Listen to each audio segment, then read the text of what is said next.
La guerra secreta. Hardy Amis. Operación Radwig.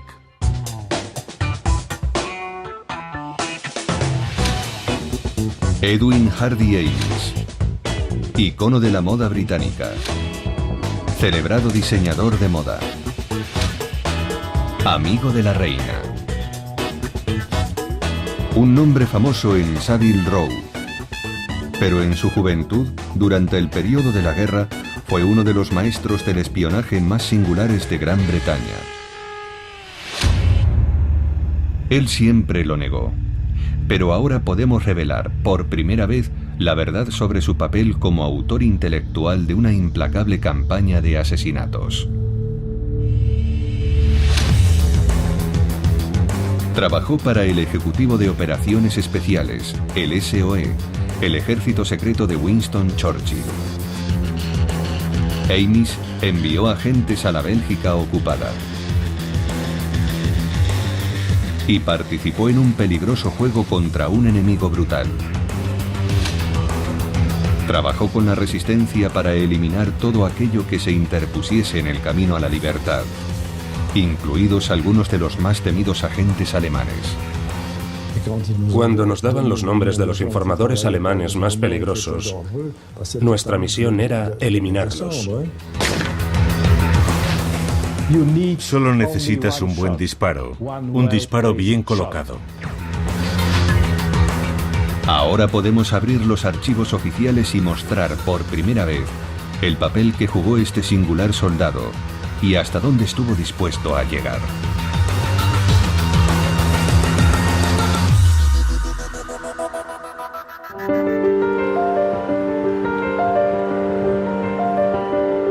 Hardy Amis nació en 1909, en Maida Vale, Londres.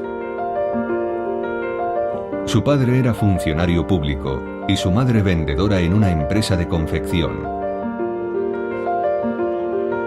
Hardy trabajó en varias casas de moda y en la década de los 30 dirigió una fábrica textil en Alemania. Und nun ein Wahnsinniger oder ein bewusster Lügner kann denken, Sieg heil! Allí fue testigo del ascenso del nazismo.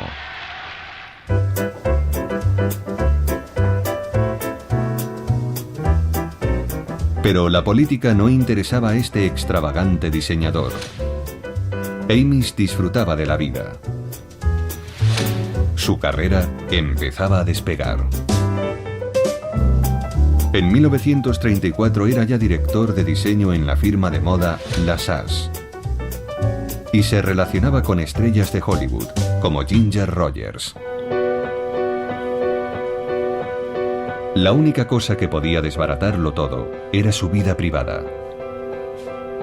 Hardy Amis era gay, algo ilegal en aquella época.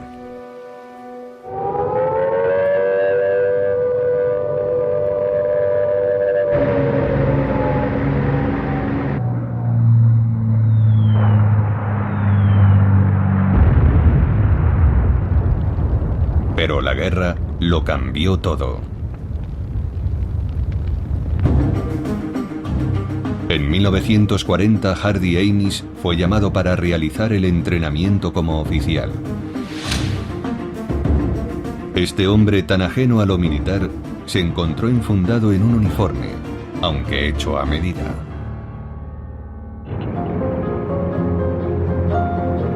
Pronto estaba sirviendo como capitán en el cuerpo de inteligencia.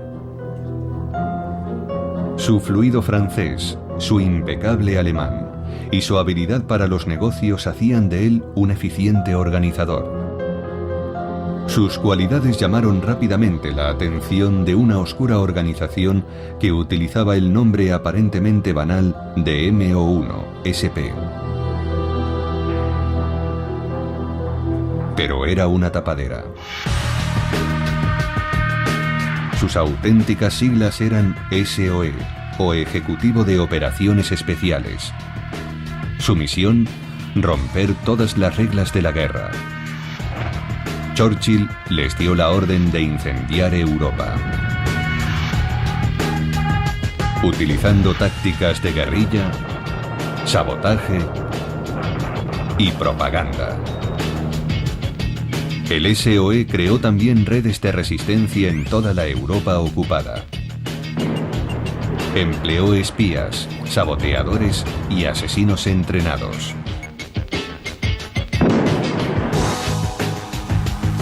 Sus miembros aprendieron a matar con sus propias manos, a lanzarse en paracaídas sobre el territorio enemigo, a operar radios y a colocar explosivos.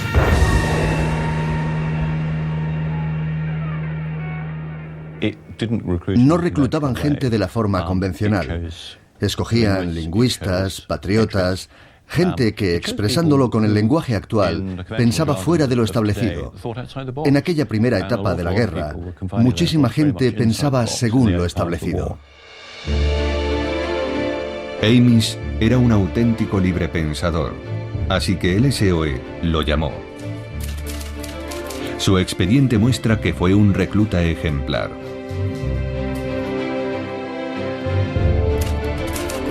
Este oficial ha cumplido muy bien con su cometido.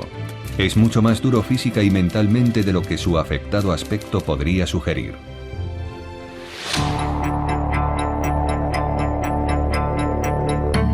En noviembre de 1941 es enviado a Londres para trabajar en la sección T del SOE.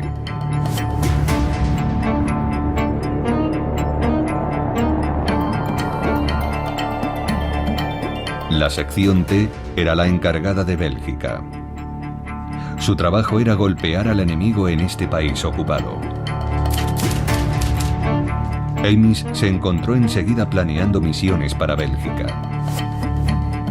También supervisaba el reclutamiento y formación de agentes de la sección T.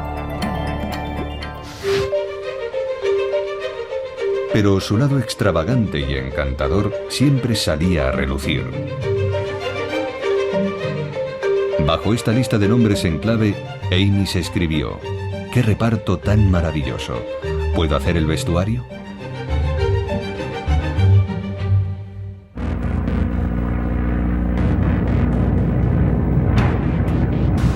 Bromas aparte, Amis estaba involucrado en un peligroso juego. Planificó al detalle el lanzamiento en paracaídas de oleadas de agentes belgas y de operadores de radio. Entre julio de 1941 y octubre del 42, 45 agentes, muchos de ellos seleccionados por él, entraron en Bélgica. Su misión era establecer contacto con hombres como Marcel Frankson, un joven belga decidido a devolver a Alemania golpe por golpe. Nosotros sentíamos que teníamos que hacer algo contra los alemanes. Por un lado, había que demostrar a los ocupantes que no considerábamos su victoria como algo definitivo. Y por otro lado, debíamos apoyar moralmente a la población belga.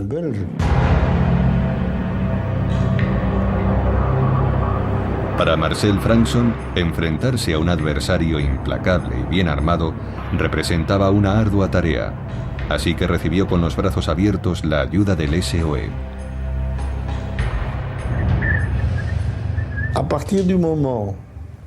Tan pronto establecías contacto con el SOE a través de sus agentes,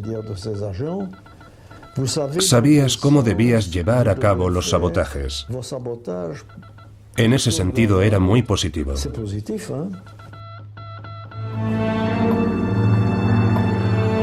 Pero Amis pronto se vio envuelto en problemas. La sección T estaba encontrando dificultades para contactar con hombres como Marcel Frankson. Y sufrió varios golpes fuertes durante 1941 y 1942. A pesar de haber enviado más de 40 hombres a Bélgica, la misión estaba fracasando.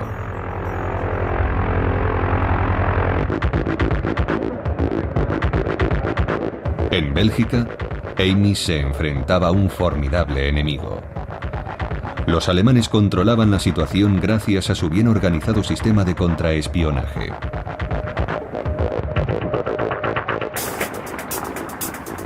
Su especialidad era la captura de espías del SOE y la ruptura de sus redes de resistencia.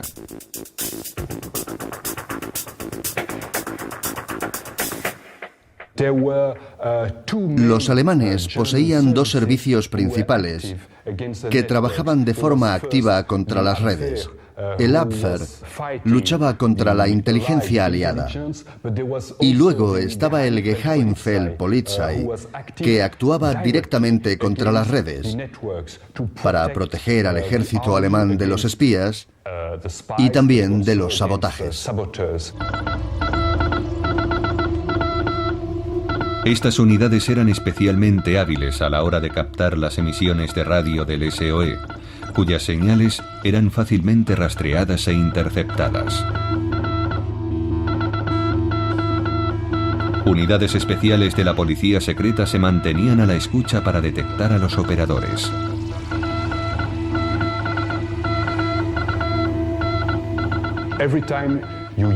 Cada vez que encendían y utilizaban la radio, podían ser detectados por el Funkabwehr. Esta era la sección del Abwehr especializada en la detección de las radios clandestinas. Los primeros operadores de radio fueron detenidos de inmediato por el Funkabwehr. Los alemanes encerraron aquí a muchos de aquellos agentes y operadores de radio en la célebre prisión de Saint-Gilles, en el centro de Bruselas. Los nombres en clave de los agentes capturados llenan la lista de primeros fracasos de la sección T y de Hardy Amis. Agente Intersección, capturado en marzo de 1942. Terrier, capturado en abril de 1942. Pasamontañas, capturado en mayo de 1942.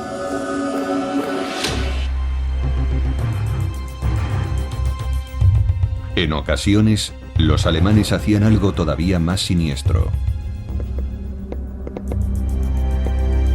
convertir a su causa a algunos de los agentes capturados.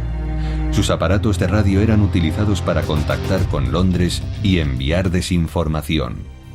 Un agente en particular se hizo famoso en la sección T. Armand Campion trabajó para los alemanes desde principios de 1942. Engañó a la sección T durante meses.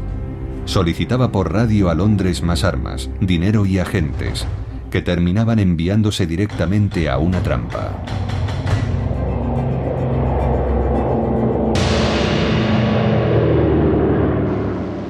Imaginaos un parlamento así. Bélgica estaba llena de simpatizantes fascistas. ¿Y por qué se sienten mal los trabajadores? Voluntarios dispuestos a perseguir a espías o a miembros de la resistencia.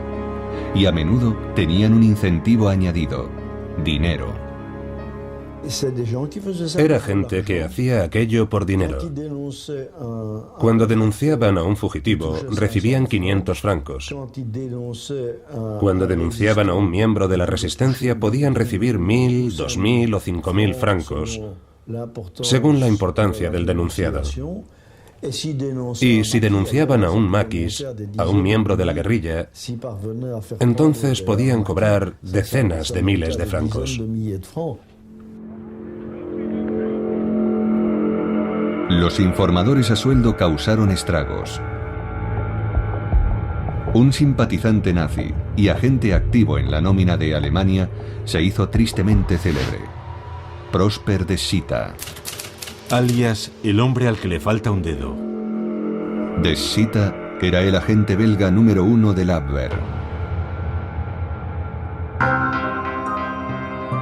Había servido en la Fuerza Aérea Canadiense en 1919 y fue acusado de violación, malversación de fondos e incluso estuvo en una cárcel belga.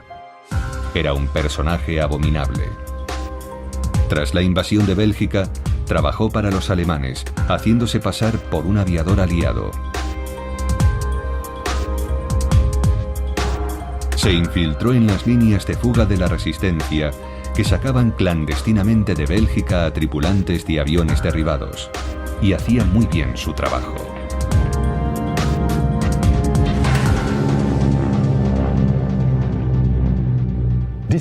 Aquel hombre tenía una extraordinaria capacidad para inspirar confianza y para presentarse a sí mismo como un auténtico miembro de la resistencia. Alguna gente dice que, gracias al trabajo de Prosper de Zieta y sus colaboradores, los alemanes detuvieron a unos 1000 miembros de la resistencia.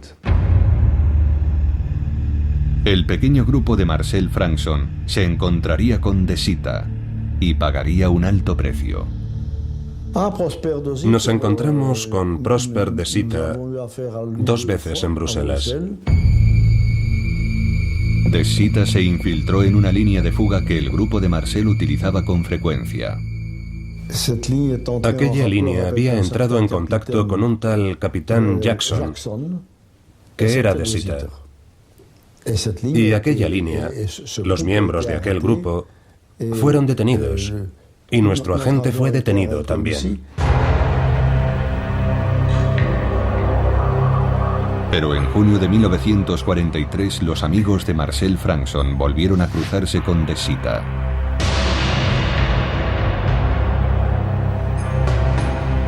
Esta casa de la Rue Jan van Bolsem, en Ixelles, albergaba otra célula de la resistencia del grupo de Frankson. Dirigida por Marcel de Monceau, planeaba el asesinato de Léon Degrelle, el líder fascista belga.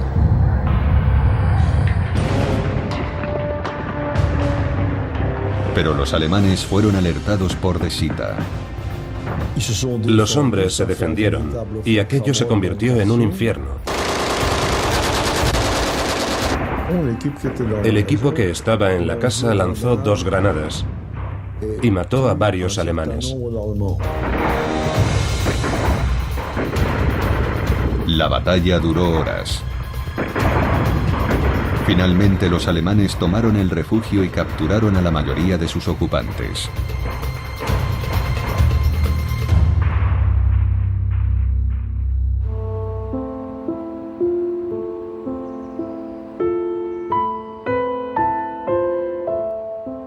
Todos fueron ejecutados, incluido Marcel de Monceau, a quien capturaron un mes después. En aquella ocasión, de Zieta fue responsable de la muerte de 6 o 7 personas.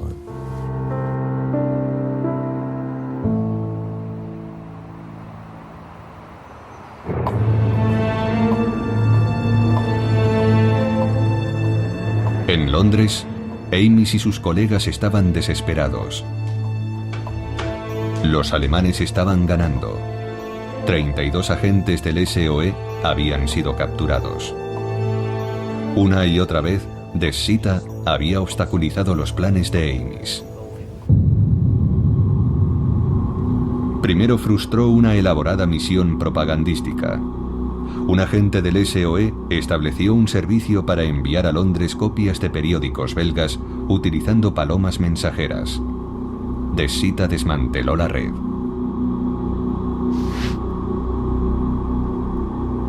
Luego desbarató una operación en la que 2 agentes del SOE pretendían robar un caza nocturno Bf-110 de un campo de aviación nazi. De Zieta se había convertido en una cuestión personal. Amis quería su cabeza. Desesperados por encontrar algo que cambiase el rumbo de los acontecimientos, en el SOE se pusieron manos a la obra.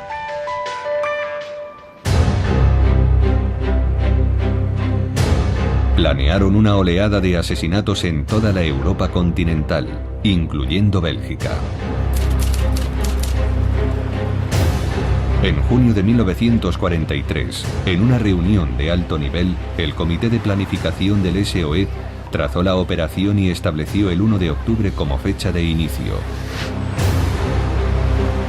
Acta de la reunión. Campaña de ejecuciones. El Consejo sometió a consideración un documento recomendando una campaña contra oficiales de las SS y la Gestapo. La propuesta fue aceptada, pero debería limitarse en su mayor parte a funcionarios civiles y no a soldados. Las noticias sobre la campaña de asesinato se propagaron por todos los departamentos del SOE. Era la oportunidad de Amis de cazar a Dessita. Su objetivo eran los colaboradores y simpatizantes que ayudaban a los nazis. La operación, denominada Radwig, estaba lista para ponerse en práctica. Todas las secciones del país fueron alentadas a identificar futuros blancos de asesinato. Pero Amis debía conseguir primero que la operación fuera aprobada por el gobierno belga en el exilio de Hubert Pierlot. El gobierno de Pierlot estaba formado por políticos huidos de su patria en el caos de 1940. Un auténtico hervidero de luchas internas. Cada uno tenía su propia agenda. Los belgas tenían dos agencias de inteligencia con base en Londres, la Sûreté, el Servicio de Inteligencia Civil, y su rival militar, la Deuxième Section. El resultado era una total confusión. Nada podía hacerse en Bélgica sin el visto bueno de estos dos grupos tan diferentes.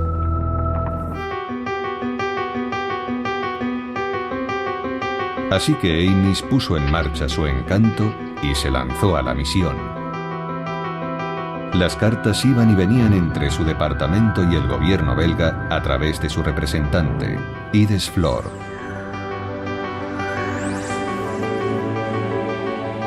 Era evidente que aquel extravagante diseñador de moda se había transformado en un implacable maestro del espionaje. Agosto de 1943. Enviar copia a Yves Flor. Se propone llevar a cabo la operación Radwig en todos los países ocupados, donde un cierto número de colaboracionistas debe desaparecer. ¿Podrían elaborar una lista de posibles candidatos? Atentamente, Mayor H. Amis. Ante la dilación de los belgas, un Amis cada vez más impaciente comienza a presionar para obtener una respuesta. ¿Debo entender que sus autoridades rechazan la participación de nuestros hombres? El asunto es de la máxima urgencia. Todos los gobiernos del resto de Europa habían dado su aprobación para los asesinatos. Amis estaba bajo presión.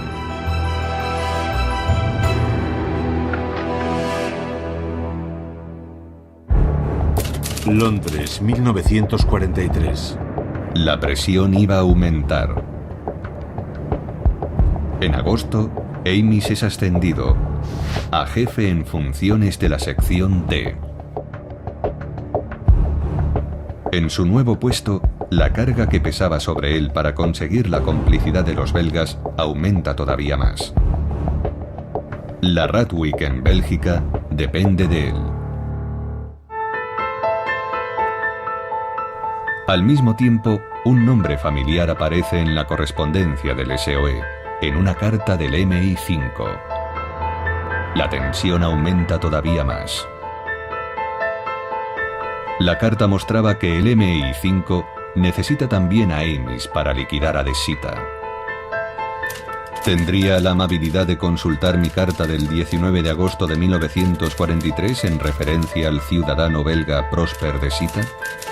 Me interesaría mucho saber en qué situación se encuentra el asunto y si su propuesta Operación Radwig se ha puesto en práctica.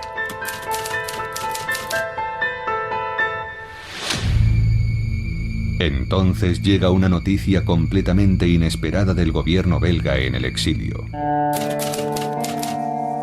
Su contacto belga le comunica su negativa a autorizar la Operación Radwig y el asesinato de colaboradores o traidores, incluyendo a Dessita.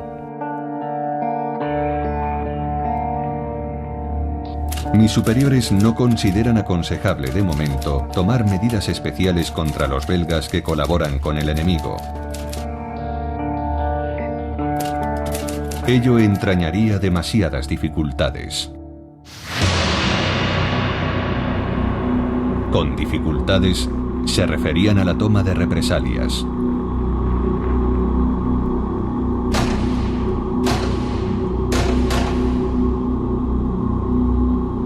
Los alemanes tenían la reputación de asesinar a civiles en cualquier punto de Europa donde se produjeran sabotajes o actos de espionaje.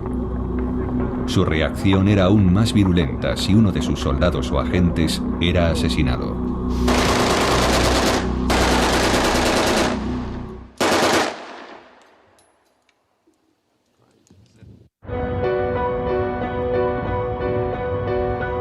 El gobierno belga en el exilio temía un baño de sangre y no quiso apoyar las operaciones. Se aferraba a la idea del proceso judicial. Se han elaborado listas de traidores con el objetivo de aplicarles una justa sentencia después de la guerra. A finales de octubre el plazo oficial señalado había pasado y Eimis parecía derrotado. Las autoridades belgas no nos autorizan a poner en práctica Radwijk, como estaba previsto inicialmente. De Sitta y otros como él parecían estar a salvo. Todo indicaba que la historia de Radwijk había tocado a su fin.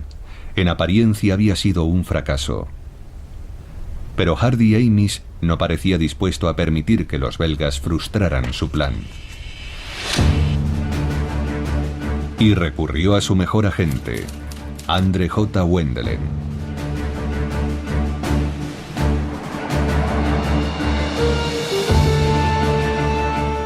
Wendelen era una estrella de la sección T que se había ofrecido voluntario para regresar a Bélgica, donde participaba en una misión junto a otro agente, P. Liedekerk.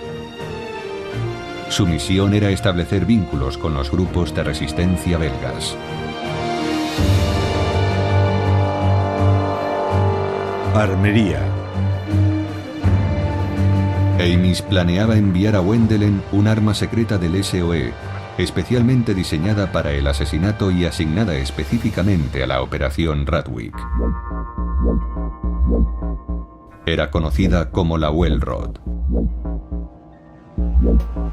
Diseñada para eliminar a enemigos del Estado o a cualquiera que representara una molestia para el SOE, era conocida afectuosamente como la bomba de bicicleta o pistola asesina. Su construcción hacía de ella un arma imposible de rastrear. La Welrod es lo que se denomina un arma estéril. No llevaba número de serie ni ninguna marca para identificarla. Nada que indicase quién la había fabricado. El Museo Real del Ejército belga posee una de estas armas, donada hace 20 años por antiguos miembros de la resistencia belga. Sin lugar a dudas, esta célebre arma. Paul Dubrunfo, el conservador de armas, nos muestra lo útil que era para matar.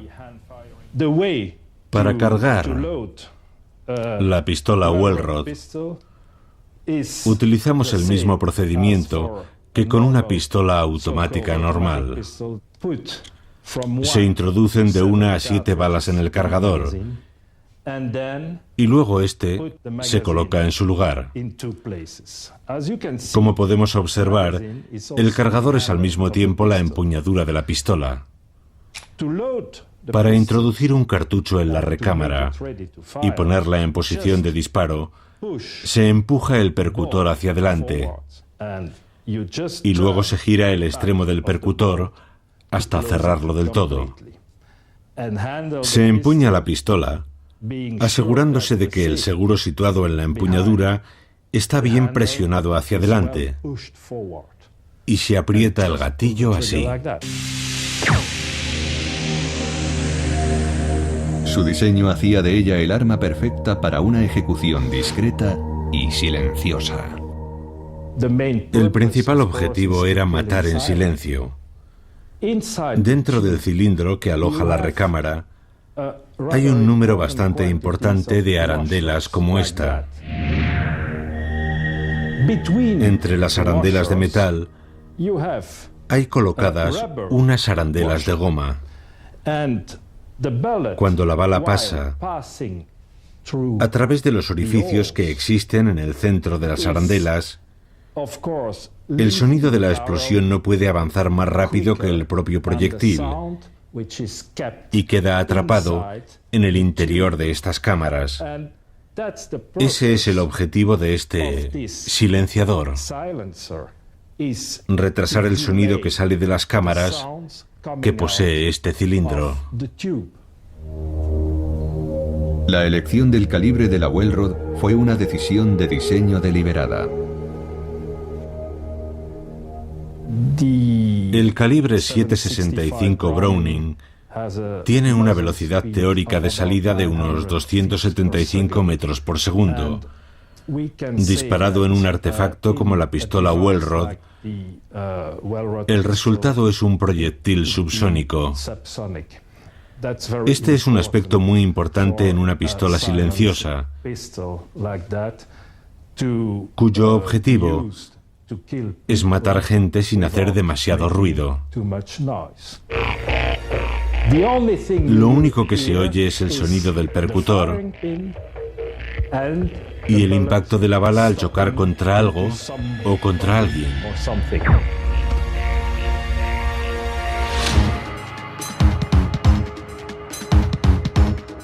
En noviembre de 1943, Amis estaba preparado para enviar las Welrods. La misión se llamó Tybalt II. Su plan recibió el apoyo de su jefe de operaciones. Es preferible enviar las 5 Welrods y que hagan con ellas lo que puedan. Un mensaje escrito a mano en el dorso de la nota no deja lugar a dudas sobre el objetivo de la misión. Tybalt, las pistolas están destinadas a la eliminación de vuestros enemigos. Avisadnos tan pronto obtengáis resultados. Las Welrods llegaron a Bélgica, pero nadie sabe con certeza si se utilizaron para asesinar a colaboracionistas. Casi todos los archivos policiales fueron destruidos durante los últimos meses del conflicto.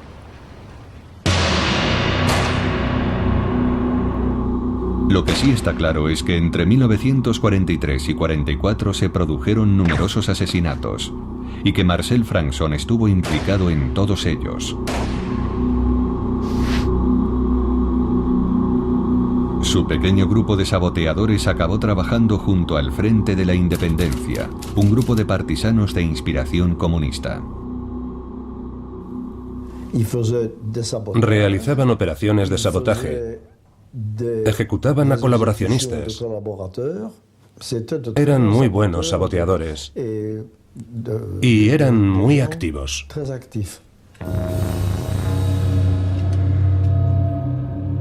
El trabajo de Marcel consistía en matar a cualquiera que trabajara contra el grupo. Cuando nos daban el nombre de informadores que trabajaban para los alemanes y eran peligrosos, nuestro cometido era eliminarlos.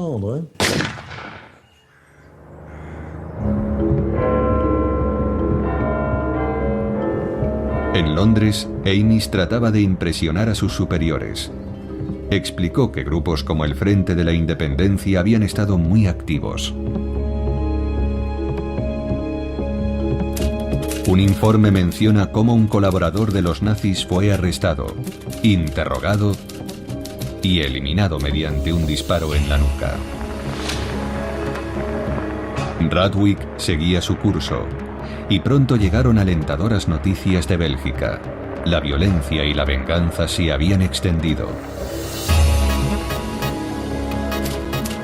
Simpatizantes nazis, activistas pronazis y políticos habían sido asesinados. Todo constaba en una lista. Amis enumeró los resultados bajo el epígrafe Radwig. Todo un éxito para este diseñador espía. Pero incluso con la operación concluida oficialmente, los asesinatos continuaron. En 1944 el grupo de Marcel Frankson siguió ejecutando a todos los colaboracionistas que pudo encontrar.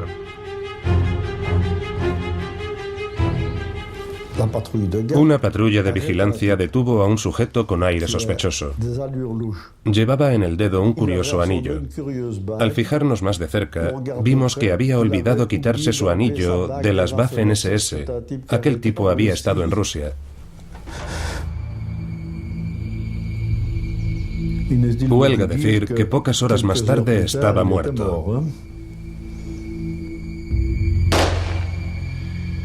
Nunca matamos a aquellos que se limitaban a hacer propaganda alemana.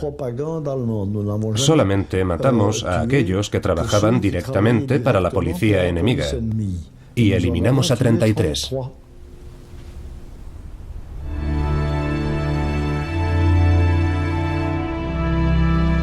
Incluso ahora, décadas después, Marcel Frankson no siente remordimiento alguno.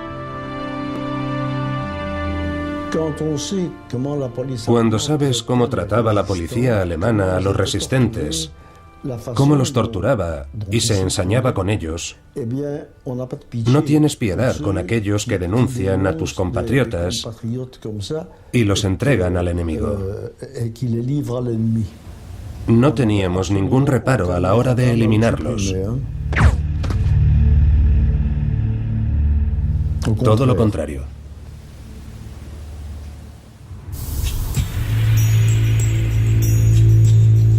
Pero había alguien que hasta ahora había conseguido eludir los asesinatos. De Sita. François Matot, un nuevo agente del SOE, lo tenía en su punto de mira.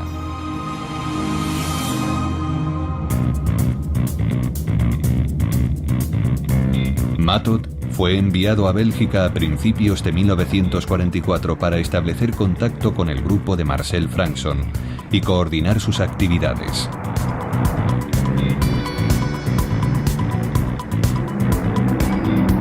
Matot portaba dos armas. Podían escoger el arma que debían llevar consigo. Tenían libertad de elección. Mi padre eligió una automática del calibre 380 porque era pequeña y fácil de ocultar, y una Welrod. La Welrod se usaba para asesinar.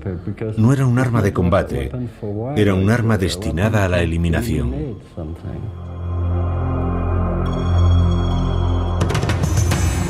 Bruselas, 1944. Una noche, Matot decidió actuar contra De Sita. Se sabía que De Sita frecuentaba asiduamente una sala de fiestas en el centro de Bruselas. Así que decidieron actuar.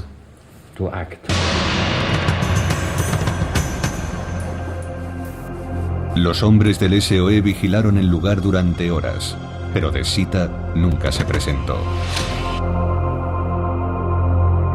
Al parecer había salido indemne de sus crímenes una vez más.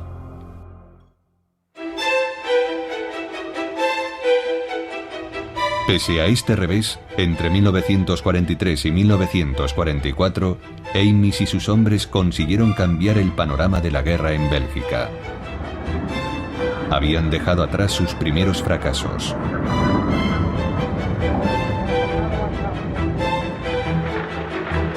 En noviembre de 1943, las furgonetas de reparto de la prensa de Bruselas distribuyeron la edición matutina de Le Soir. Pero la resistencia había sustituido la edición patrocinada por los nazis por una versión propia con artículos que lo ridiculizaban.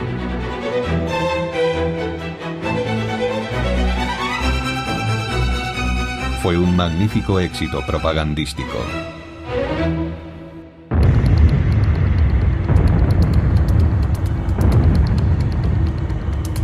Los actos de sabotaje y los ataques armados iban en aumento. Marcel Frankson estaba en el centro de todos ellos. Realizamos 15 ataques sorpresa o emboscadas contra convoyes alemanes.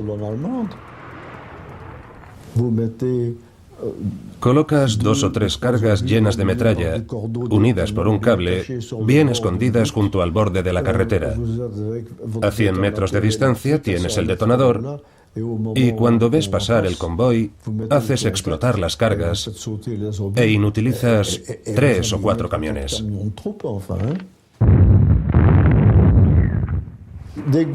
Luego abres fuego con la ametralladora. La resistencia hizo volar suministros de combustible, locomotoras y barcazas. También hicieron estallar fábricas y cortaron líneas de comunicación.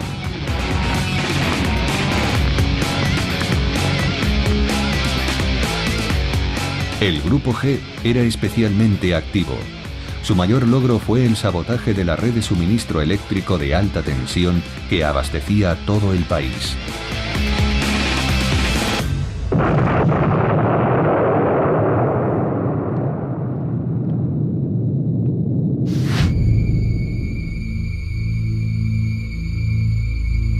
Con la ayuda del SOE, la resistencia estaba consiguiendo dar la vuelta a la situación. Amis tendría una destacada participación en lo que fue una de las acciones militares de mayor éxito del SOE y una operación magistral de la sección T.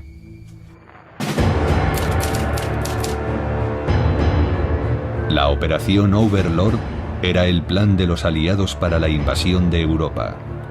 En el verano de 1944 era evidente, incluso para los alemanes, que la invasión estaba a punto de comenzar.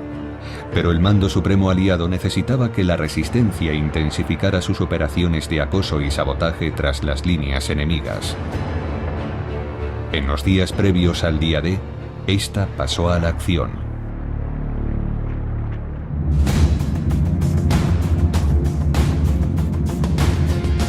Las operaciones de sabotaje se intensificaron y la Fuerza Aérea estadounidense se unió a la RAF para lanzar más y más armas a los agentes del SOE.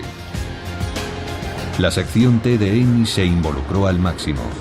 Centenares de cajas con armas fueron lanzadas sobre territorio belga. Y pronto su implicación sería aún más profunda.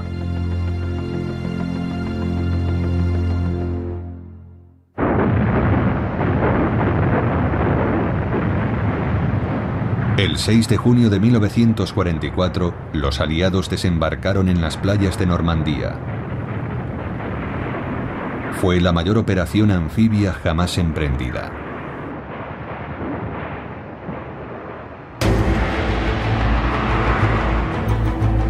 En las semanas que siguieron al día D, los aliados se adentraron en suelo francés. Pero en un momento dado su avance se ralentizó. El sistema de abastecimiento se mostraba insuficiente.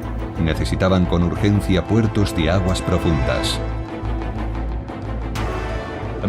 Al final de la guerra, el objetivo de los alemanes mientras se retiraban era destruir todo lo que pudiera resultar útil a los aliados.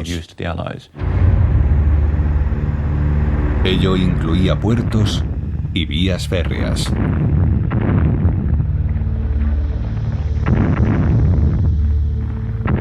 En Francia, tras el desembarco de Normandía, los alemanes habían dejado inutilizable el equipamiento de todos los puertos. Los aliados, ahora vulnerables, necesitaban capturar el último puerto de envergadura que quedaba intacto, Amberes. Amberes era un puerto clave. Si los aliados conseguían capturar Amberes con las grúas y la infraestructura en buen estado, podrían reforzar las tropas en el noroeste de Europa. La misión de Amis y sus agentes era proteger Amberes. La sección T estaba en el centro de una operación llamada Counter Scorch, que implicaba el uso de grupos de la resistencia bajo el control del SOE para evitar la destrucción de este objetivo estratégico. Amis envió a 2 operadores de telegrafía sin hilos.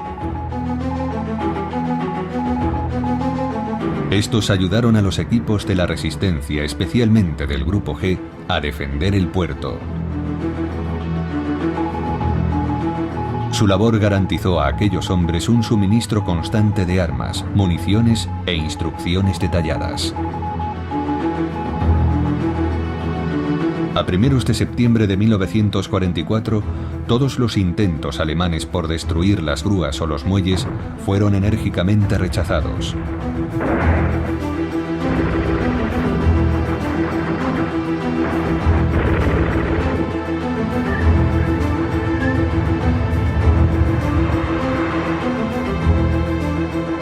Los aliados conservaron el puerto de Amberes.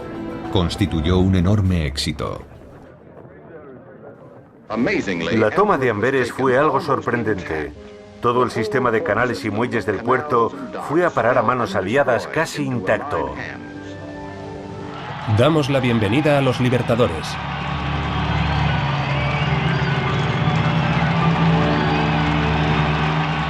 La salvación del puerto de Amberes garantizó el suministro a los ejércitos aliados.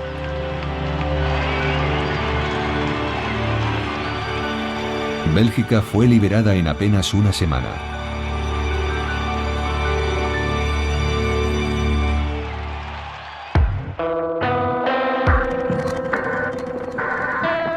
Entonces llegó la hora del resarcimiento. En concierto con Amiens, las fuerzas de la resistencia supervisaron la entrega de los traidores. Y corrió la voz para dar caza al hombre más buscado, Prosper de Sita.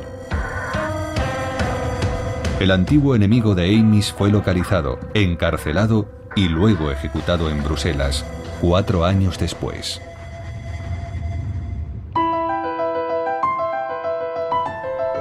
Todo un triunfo para Amiens y la resistencia belga. Eisenhower elogió su trabajo en una carta abierta. Pueden sentirse justamente orgullosos de que su abnegado heroísmo contribuyera en tan gran medida a la liberación de su amada patria. Amiens fue enviado a Bruselas y ascendido a teniente coronel. Durante 6 meses dirigió una misión diseñada para desmantelar las redes de la resistencia que él mismo había ayudado a crear.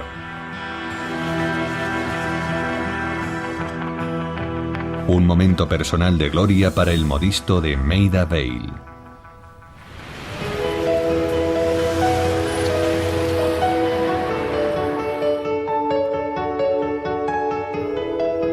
Después de la guerra, Hardy Amis regresó al glamuroso mundo de la moda.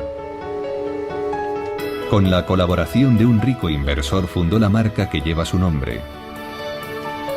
Creó innumerables diseños para la reina Isabel II de Inglaterra y se convirtió en su modisto de alta costura.